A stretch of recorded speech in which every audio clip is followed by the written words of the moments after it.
There has to be something in their own self-interest. We are all overworked, we're all overtasked in the world today, and have one more person coming at us, trying to influence us and telling us about our idea. We go, oh God, I can't take it.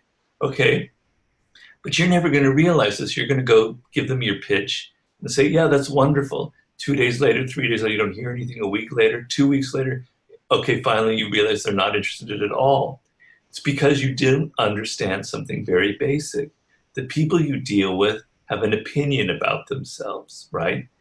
And I go into this in the book and I explain how that opinion is formed. We all have certain basics about how we think of ourselves.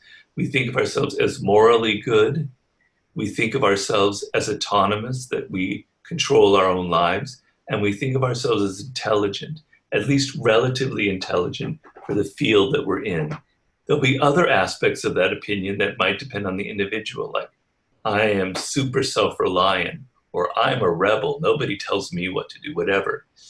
If you go in there with your pitch or your idea and you somehow challenge that idea, you somehow make people feel like maybe they're not so intelligent, or maybe they don't really know what they're doing. It's not your intention, but you're implying it. You're going to make them defensive. Instead of lowering their resistance, it's going to make it harder for you to try and get to them. So you have to understand that you need to set things up before you hit people with your idea. You need to lower their resistance. You need to validate who they think they are. And it's not necessarily bullshit. People are generally good. They generally do have good qualities. And if you validate them, if you make them feel that they are intelligent, that they are moral, etc., they're not going to be as resistant to you. Change